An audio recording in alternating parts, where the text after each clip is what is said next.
মাটির নিচে গবেষণা করছে, রিসার্চ করছে, খাজানা খুঁজছে। আর আমাদের রাষ্ট্রে কি খাজানা খুঁজছে? কোন মসজিদের নিচে মন্দির আছে, কোন মাজারের নিচে মন্দির আছে, কোন মসজিদ, মাজার, খানকা, মন্দিরকে ভেঙে বানানো হয়েছে, এই নিয়ে গবেষণা চলছে, রিসার্চ চলছে। এই করতে করতে তাদের আস্পর্ধা সুলতানুল হিন্দ আতায়ে রসুল খাজা গরিব নওয়াজ রাদিয়াল্লাহু তাআলা আনহু দরবারেও হাত দিয়েছে। ভারতের মুসলমান তারা হয়তো অনেকেই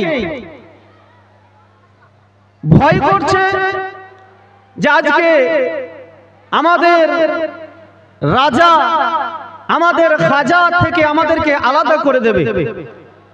তাদের জন্য একটি শের कि ना बिछड़ेंगे मर के भी हम मुसलमानों, ना बिछड़ेंगे मर के भी हम मुसलमानों, हमें मिली है आस्ताना ख्वाजा का यारो। ना बिछड़ेंगे मर के भी हम मुसलमानों, हमें मिली है आस्ताना ख्वाजा का यारो। पता कोई पूछे तो कहते हैं हम, पता कोई पूछे तो कहते हैं हम, हमारी दिलों में गरीब नवाज रखते हैं हम। पता कोई पूछे तो कहते हैं हम, हमारी दिलों में गरीब नवाज रखते हैं हम। यही है वस्ले मुस्तफा का ठिकाना हमारा। और सुल्ला मोदी वाले बने चाहे दुश्मन ये जमाना सारा, बने चाहे दुश्मन ये जमाना सारा, सलामत रहे हिंदल वली गरीब नवाज हमारा। আজকের সবার অভিজ্ঞ সঞ্চালক উস্তাজুল উলামা মুনাজির আহলে সুন্নাত মুকাররমি ওয়া মুহিব্বি হযরতুল আল্লাম মাওলানা মুফতি আব্বাসউদ্দিন কাদরি সাকাফি নাইমি সাল্লামাহু সাহাব কিবলা আজকে 34তম নুরানি ও রুহানি জলসার প্রধান আহ্বায়ক, আমাদের সকলের অভিভাবক, পীরে তরিকত, রাহবারে শরিয়ত সৈয়দ সাহেব হুজুর মোহাম্মদ আলী দস্তগীর আল হাসানি ওয়াল হুসাইনি এবং দেশ ও বিদেশ থেকে ও দিক বিদিক থেকে আগত সমস্ত আশিকে রাসূল, সুন্নি মুসলমান, ওলি প্রেমিক, পীরপন্থী, জান্নাতি মুসলমান, সকলের প্রতি সম্মান, সকলের প্রতি শ্রদ্ধা, সকলের প্রতি ভালোবাসা নিয়ে আজকে আমি দাঁড়িয়েছি বক্তব্য দিতে নয়, আপনাদের দোয়া নিতে।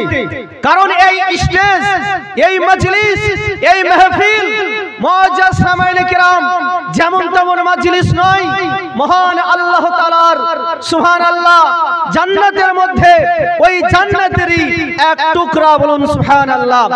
আপনাদের সম্মুখে এই সংক্ষিপ্ত সময়ে আলোচনা করব মুসলমান পীরের দরবারে যাওয়া যাবে কিনা। আপনাদের সম্মুখে আলোচনা করব পীরের দরবারে গিয়ে চাওয়া যাবে কিনা। আপনাদের সম্মুখে আলোচনা করব পীরের দরবারে গিয়ে কোনো কিছু আল্লাহর কাছে চাইলে পাওয়া যাবে কিনা, এবং সব পবিত্র কোরআন থেকে প্রমাণ করব। আপনারা শুনতে রাজি আছেন? বলেন ইয়া রাসূলুল্লাহ। শুনুন, আজকে মানুষ রূপে কিছু বাঁদর বেরিয়েছে, বলে পীরের দরবার যেতে হবে না, পীরের কাছে চাওয়া যাবে না, মান্যত করা যাবে না, পীর কোনো কিছু দিতে পারে না। কোরআন উঠিয়ে দেখুন 3 নম্বর সূরা, সূরাতুল আল ইমরান। এই সূরা আল ইমরানের 37, 38, 39 নম্বর আয়াত। সূরা আল ইমরানের 36, 37, 38, 39 নম্বর আয়াত সূরাতুল ইমরান। ইমরান কে? ये ইমরান হচ্ছেন বিবি মারিয়াম রাদিয়াল্লাহু তাআলা আনহার আব্বাজান। আর একজন ইমরান আছেন, ইনি হলেন হযরতে মূসা কালিমুল্লাহ এবং হযরতে হারুন আলাইহিস সালামের আব্বাজান। এখানে যে ইমরানের কথা বলা হয়েছে ইনি হলেন বিবি মারিয়ামের আব্বাজান। তো মুসলমান আসুন দেখুন মান্যত করা যাবে কিনা। ইমরানের স্ত্রী হযরতে ইমরানের স্ত্রী হলেন হযরতে বিবি হান্না। তিনি বার্ধক্যে পৌঁছেছেন, কোনো সন্তান নেই। এক সময় একটা গাছের ছায়াতে বসে আছেন, তো গাছের ডালে দেখতেছেন একটা পাখি তার ছানাদেরকে আদর করে খাবার খাওয়াচ্ছে। পাখি তার ছানাকে খাবার খাওয়াচ্ছে। বিবি হান্না ওই পাখির দিকে বাচ্চার প্রতি এত ভালোবাসা দেখার পর তার মনে সন্তান লাভের আকাঙ্ক্ষা জন্মালো। ওই জায়গায় বসে ওই জায়গায় থেকে আল্লাহর দরবারে দু হাত তুলে দিলেন, ইলাহাল আলামিন, পরওয়ারদিগারে আলম, তুমি আমাকে পবিত্র সন্তান আতা করো। আমার পবিত্র সন্তান যদি হয়, আমার বাচ্চা যদি হয়, তাহলে আমি তাকে তোমার জন্য পবিত্র ঘর বাইতুল মুকাদ্দাস অর্থাৎ মসজিদে আকসার খাদেম বানিয়ে দেব। বলুন সুবহানাল্লাহ। এটা মান্যত নয়। বিবি মারিয়ামের মা হান্না আল্লাহর কাছে মান্যত করলেন। কোন জায়গায় গিয়ে করলেন বাপ? একটা গাছের ছায়া থেকে। এবং সেই জায়গায় কি ছিল? পাখি ছিল। পাখি তার ছানাকে দানা দিচ্ছিল। তো বিবি হান্নার মনে বিশ্বাস যে পাখি হচ্ছে নিষ্পাপ আবলা প্রাণী, তাকে দেখে তার কাছে যদি আল্লাহর কাছে দোয়া করা যায় আল্লাহ দোয়া কবুল করেন। ওখানে দাঁড়িয়ে দাঁড়িয়ে বিবি হান্না আল্লাহর কাছে দোয়া করলেন, মান্যত করলেন, আর বার্ধক্যে পৌঁছে গেছিলেন। তার গর্ভে থেকে জন্ম নিলেন বিবি মারিয়াম। বলুন সুবহানাল্লাহ। বিবি মারিয়ামের জন্ম হলো। বিবি মারিয়ামকে কথা মতো ওয়াদা মতো মসজিদে আকসার হাওয়ালা করে দিলেন। মসজিদে আকসার যারা কর্তা ছিলেন, হর্তকর্তা ছিলেন, তিনারা বেশ ভালো সম্ভ্রান্ত পরিবারের। লটারি হলো, বলে মারিয়ামকে দেখাশোনা করার জন্য কে নেবে? তো লটারিতে হযরতে জাকারিয়া আলাইহিস সালামের নাম উঠলো। বলুন সুবহানাল্লাহ। হযরতে জাকারিয়া আলাইহিস সালাম কে? ইনি হচ্ছেন বিবি মারিয়ামের খালু। বিবি মারিয়ামের আপন খালু। মারিয়ামের মা ইনারা হচ্ছেন দুই বোন। ওনার মায়ের নাম হচ্ছে বিবি হান্না, আর ওনার খালার নাম হচ্ছে আপনার হযরতে ঈসা। একটা হচ্ছে মারিয়ামের পুত্রের নাম ঈসা, ওটা আইন দিয়ে ঈসা। আর হান্নার বোন মারিয়ামের খালা, এনার নাম হচ্ছে হযরতে ঈসা, আলিফ দিয়ে ঈসা। তাহলে সেই সূত্রে আপনার হান্নার বোন হলে যদি ঈসা, তাহলে জাকারিয়া আলাইহিস সালাম বিবি মারিয়ামের কে হলেন? খালু হলেন। আর জাকারিয়া আলাইহিস সালাম আর বিবি মারিয়ামের বাপ ইমরান আলাইহিস সালাম, এনারা দুজন হলেন শারু ভাই। কথা বুঝতে পেরেছেন? শারু বুঝেন তো? ভাইরা ভাই। তো যাই হোক, তার তত্ত্বাবধানে আসলো, তিনি দেখাশোনা করতে লাগলেন। আল্লাহর ফজল ও কারামে অন্যান্য সন্তানেরা এক বছরে যেমন বাড়ে, বিবি মারিয়াম একদিনে অতটা বেড়ে উঠতেন। বলুন সুবহানাল্লাহ। এ জোরে বলেন সুবহানাল্লাহ, আরো মহব্বতে বলেন সুবহানাল্লাহ। বিবি মারিয়াম খুব তাড়াতাড়ি বাড়তে লাগলেন। এক সময় হযরতে জাকারিয়া অর্থাৎ মারিয়ামের খালু যেই জায়গাতে বিবি মারিয়াম আল্লাহর ইবাদত করতেন মেম্বারে মসজিদে আকসার, সেই জায়গাতে গিয়ে হযরতে জাকারিয়া আলাইহিস সালাম দেখছেন নিত্য নতুন রিজক, ফল। জোরে বলেন সুবহানাল্লাহ। নিত্য নতুন ফল, ফ্রুটস, নতুন নতুন খাবার, বিনা মৌসুমের খাবার।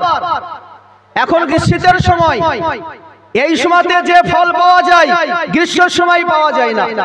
গ্রীষ্মকালীন যে ফল সবজি এখন পাওয়া যায় না। কিন্তু এখন ওষুধ দিয়ে করে নিচ্ছে, সেটা আলাদা ব্যাপার। তো যাই হোক, হযরতে জাকারিয়া মারিয়ামকে জিজ্ঞাসা করলেন, বলে মারিয়াম তুমি এগুলো কোথায় পেলে, এগুলো কোথা থেকে আসলো, এগুলো তো এখনো হয় না, কোনো বাজারে পাওয়া যায় না, তো তুমি এগুলো কোথা থেকে পেলে? মারিয়াম উত্তর দিলেন, হুয়া মিন ইনদিল্লাহ ইন্নাল্লাহা ইয়ারযুকু মান ইয়াশা বিগাইরি হিসাব। জোরে বলেন সুবহানাল্লাহ। মারিয়াম বললেন, খালুজান এই সমস্ত রুজি, নতুন নতুন ফল, নতুন নতুন খাবার, এগুলো সব আল্লাহর পক্ষ থেকে এসেছে। জোরে বলেন, কোথা থেকে এসেছে? আল্লাহর পক্ষ থেকে এসেছে। আল্লাহ যাকে চাই বিনা হিসাবে রিজক আতা করেন।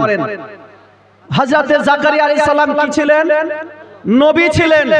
জাকারিয়া আলাইহিস সালাম রাসূল ছিলেন, আল্লাহর পয়গম্বর ছিলেন। তিনি মনে মনে চিন্তা করলেন, আল্লাহ যদি মারিয়ামকে বিনা মরশুমের ফল আতা করতে পারেন, নিত্য নতুন খাবার দিতে পারেন, জান্নাতি খাবার মারিয়ামের জন্য যদি আসতে পারে, আমিও যদি আল্লাহর কাছে দোয়া করি, আমার জন্য কেন আসবে না? হুনালিকা দাআ জাকারিয়া রাব্বাহু, ওই জায়গায় জাকারিয়া আলাইহিস সালাম আল্লাহর কাছে দোয়া করলেন, এ আল্লাহ তুমি আমাকেও একটা নেক আওলাদ আতা করো। বলুন সুবহানাল্লাহ। জাকারিয়া আলাইহিস সালামের সময় শেষ। যেটা বলতেছিলাম, জাকারিয়া আলাইহিস সালামের ওই সময় বয়স ছিল আপনার 120 বছর, ওনার স্ত্রীর বয়স 98 বছর, কোনো সন্তান নাই। উনি একজন নবী। দোয়া করলেন কার কাছে গিয়ে? ওলিয়া দরবারে গিয়ে। কার কাছে গিয়ে? বিবি মারিয়ামের দরবারে গিয়ে দোয়া করলেন, এ দুনিয়ার মোল্লা, তোমাকে বলতে চাই, ওলির দরবারে যদি যাওয়া না হয়, কোন মানুষের উপরে ফতোয়া দেওয়ার আগে কোরআনের উপরে ফতোয়া দাও, জাকারিয়া আলাইহিস সালামের উপরে ফতোয়া দাও। কেন? কারণ তিনি একজন ওলিয়ার দরবারে গিয়ে আল্লাহর কাছে দোয়া করেছেন। সঙ্গে সঙ্গে জিবরিল আমিন খবর দিলেন, হে জাকারিয়া, আপনি সন্তানের পিতা হবেন, সাধারণ সন্তান নয়, তিনি হবেন একজন নবী, নাম হলো তার ইয়াহইয়া। জোরে বলুন সুবহানাল্লাহ।